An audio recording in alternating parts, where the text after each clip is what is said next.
Pete Thompson, host of the Pete Thompson Show, heard Saturday mornings 8 to 10 on 97.3 ESPN.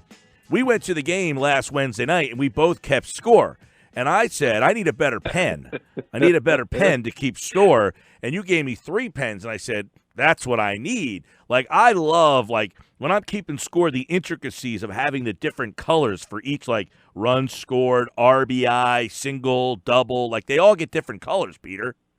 You were really into it, and it's funny because, you know, I took a little peek, too, because everybody keeps score differently. You know, when I was a kid, I was taught to keep score one way, and then I remember looking in the official Phillies program, and they had it, like, with the lines, you know, like 1 line for a single, 2 lines, like the lines on top of each other, like the way you'd stack blocks, you know. So some people, I mean, look, obviously some people draw the diamond, right, you know. Everybody keeps score slightly differently as long as you can read back what you've written. But a couple things I thought. The score sheet isn't as big as, like, say, the books that maybe you're used to, right? That's number one.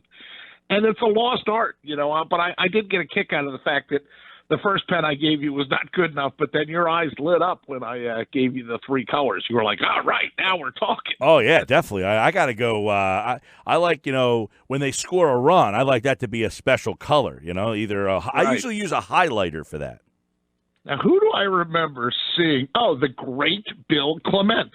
Bill Clement, when he keeps notes at what was then Comcast Sportsnet, now NBC Sports Philadelphia, he'll have a sheet in front of him as he watches the period, but he has one of those pens that has, like, the 4 colors. You know, you push down the different color that you want, but it all comes out of the same chute, you know. But basically the fat pen. You've seen it, right? You know what I'm talking about, right? Mm-hmm. Yep. I know which one. The 4, the baby blue, and then it had, like, red, blue, green, and black. That is correct. Yeah, and it all. They were a staple of the 90s. Yes.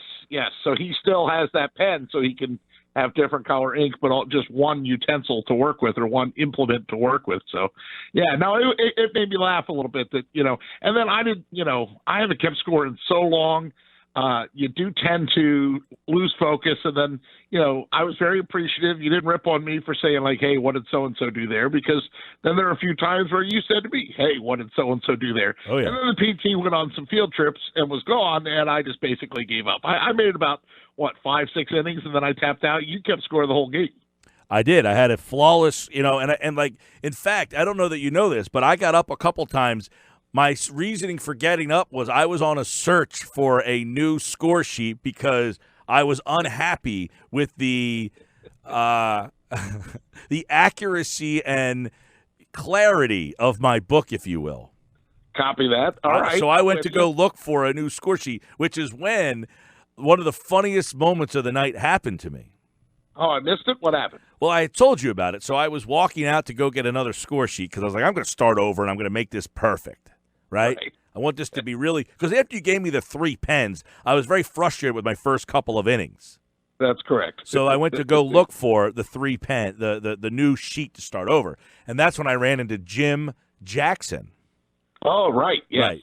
Now, he had said to me, wow, I guess Chris Wheeler was in the house, right? That's correct. Well, most of Chris Wheeler. Yeah, and he, you know, Jackson said to me, well, I guess he really left the house and forgot something. And I think everybody on television saw what he was forgetting. It was unbelievable. So I had Wheels as my guest on the Pete Thompson Show last Saturday, and I said to him, you know, I know you're not a big social media guy, Wheels, but you basically broke the internet, you know. And he just chuckled and said, "Yeah, I got a lot of responses. You know, there were a lot of people texting me, and you know, I don't follow it, but I heard there was a lot of response to my appearance." You know? I did not hear that I didn't, because I asked you. I said, "Are you going to bring that up?" And you said, "Oh no, I'm not bringing that up." Well, I wanted to be diplomatic about it. I wanted to be. I got to give you credit for that. I didn't think you were going to slip that in there. Oh, I slipped it in there. I definitely went for it. That was how I phrased it. I said, "Oh, I got to give you a ton of credit for that. I did not think that you were going to figure out a way to get that in there." It was a perfect way to phrase it. I know you're not a big social media guy, but when you were on TV the other night, you basically broke the internet. Yeah. How did that come about? And then, How did that come about? Well, I walked out of the house and just forgot about it. Right, took my hair off, Yeah, now, look, I thought it was a brave choice by him, I mean, the guy for all those years wasn't fooling anybody, quite frankly, Look, there's good hair, then that's obviously a piece, and it was obviously a piece for so many years. I'm sorry. I'm sorry.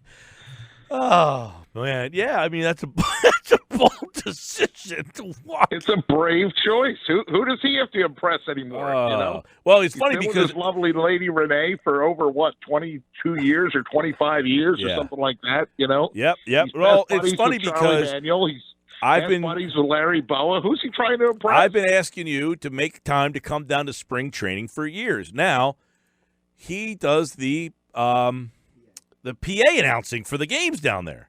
Yes, He and still what they does did, that. and I don't know how much you can see from the press box, but I went back, I had DVR'd the game. So, no, scratch that. I didn't DVR the game. I went back and watched the replay. And because I knew there was the seventh inning when he was on, like the bottom of the sixth, top of the seventh. He was on one half and another half, And so I went and watched it just to see how he handled it, did it come up at all? And I guess they held up a Mr. Spring Training shirt.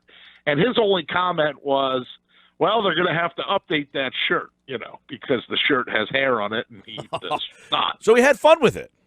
Look, I'm telling you, there's so many people out there that used to rip on him, because I asked him this question too. I said, I'm sure there were haters out there during your career, people that would rip on you and always with the lame excuse of, well, he didn't play the game, and he talked about how the times that he got to sit around with Vuk, the times that he got to sit around with Boa, the times that he got to sit around with Charlie Manuel, you can't not pick up something in 47 years of hanging around. I never had a problem with Wheels. I always enjoyed, just because he's I didn't have a problem. In fact, now watching the games, you hear people say, man, I really miss him. Because of what you go through the last couple of years since there. It's like the Sixers, got rid of Steve Mix, and they haven't been able to figure out how to replace him either. True. Although I do love, I love our guy Mark Jackson. I'd love to see him in that role. But, I just look at it like this. Wheels may not. I will play say, the game, Allah but is he the certainly best. Knew what he was talking about. Allah does a good job. He's the best that they've had since. But Eric Snow, I mean, they've tried to, Ed Pinckney. Tell that story. He fell asleep on the air. He fell asleep on Zoom off. Yeah, Ed How Pinckney. rude. How rude. Pinckney was not very good. I mean, it's not an easy. People think it's an easy job, but it's not all that. The PT could probably do it. This was not even on my list of things to talk about today. Well, yeah, but once we got into it, I remember. Well, I was talking about the Mission backpack and all the school supplies. I'm a big school supply guy. I love having I need an extra fine point pen, and I must have notebooks out the yin yang. Like Josh has a notebook over there that he writes everything down in. I'm like that. I have notebooks everywhere. I still rather go notebook than the phone to do notes and all that kind of stuff. So that kind of led us down to that, because that's when I walked out to go get the score sheet, and then I saw Jim Jackson, and he said to me, I guess Wheels walked out of the house today without his tube. it was funny. It was a good now, line. if you look at Wheeler's Wikipedia page, it says he was born in Egg Harbor Township. That was something that it's funny. I meant to ask him about that, and then you get going and you get down a rabbit hole, and I totally biffed it and forgot. So maybe sometime, hey, I'd like to have him on again at some point in time. Maybe sometime I'll be able to address that. But the other thing he really talked about that I don't think he's ever talked about before, Mike, is he said that he really was stung and hurt when he got unceremoniously dumped. But he has no problem saying that it was NBC Sports Philadelphia or Comcast Sportsnet that dumped him. I mean, his beef, too, was that they tried to play it off like it was the Phillies' decision, when in reality, you and I both know that the Phillies organization had they would have kept him on. It had nothing to do with that. It was NBC Sports Philadelphia. It was their decision to get rid of Wheels as the analyst, and he made that clear and said, he's finally at peace with it. Like he definitely spent a couple of years as the ambassador there, where he was still getting paid from the Phillies, but that ambassador role, boy, after you've been the guy and then you're reduced to like shaking hands in a suite somewhere. I mean, it's tough, and now he truly was like very thankful of Well, I think that's evident. I think that's evident, the fact that he was still doing the PA for the Phillies, that it wasn't the Phillies' decision. Sure, and he'll always be a part of the Phillies, but NBC Sports Philadelphia was happy to let the Phillies take the fall for it and to let that narrative be portrayed to what a lot of people thought that it was, and that ticked him off. But either way, he just really seems at peace. I mean, the guy, like, once I figured out it was him, because, my initial reaction, where we were in the lunchroom, when I looked over, I was like, oh, that guy kind of looks familiar. Holy bleep, it's Wheels, I just, hey, you see a guy for 40 years with his hairpiece on, and all of a sudden he doesn't have anything. Like, oh my God! Oh man, it was pretty funny. I mean, I enjoyed being in the building. I'm off next week. We got to pick a night, Peter. Yep, I think we're on the books. Let's try to get up there and see one because school is coming and we got to get. We got Monday the 27th. Well, you're filling in for me Monday, so that's no good. Right. Tuesday the 27th. That might be the one because I'm going to be away. I'm out of town Wednesday. They're off Thursday, Friday, Saturday, Sunday. I mean, they got a Saturday 4:05. That could be fun.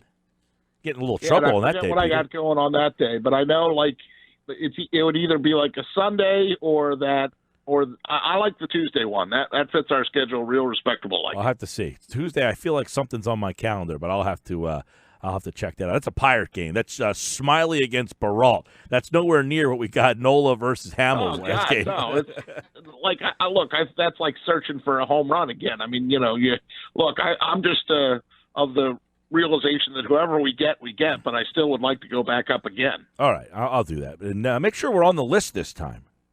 Yes, I'll work on that. I just could not believe that Pete Thompson's name was not on that list. No, and that was one of my favorite moments of the whole time. Was you telling the guy, my name is Pete Thompson. I should have recorded that for a drop. Yes, because I just kept saying it over and over again. And then I'm holding out my pass that's already hanging around my neck, like, here, because he's like, yeah, I'm looking for Peter Thomas, it's Thomas Peters. Is he on the, no. I got to tell you, though, the parking attendants at the Phillies game, they are like Fort Knox. They were very vigilant, but the Sixers are a little bit more like, okay, like you have a media pass with you. Go ahead. Well, I think the deal is that used to be a Phillies employee, and I think now it's a parking lot employee. And I think there's probably a little friction between the country, church, and state, if you know what I'm saying. You know what I mean? Like, the Phillies can control their own lot that's connected to the ballpark, but the one across the street, somebody else runs. It's all screwed up. Gotcha. All right, well, Pete's in for me Monday and Friday next week, so you'll get another PT experience. Plus, don't forget the Pete Thompson Show. Really enjoying this Pete Thompson Show. I've heard a lot of great feedback. I think you're doing a great job on that. And that will be every Saturday throughout the season. Last week you had Chris Wheeler talking about his hair. Yep. McGarry talking high school football. That's going to be a weekly staple, right? Yep, McGarry's going to be on weekly, and McMullen's usually on weekly, and then we had Eric Edith on because the Globetrotters were in town too. So it was just we had a 4-for-4 show last week. We're going to have to try to top it this Saturday. All right, that's Saturday 8:00 right here, and then we'll have a PT Power Hour later on in the week. All right, man.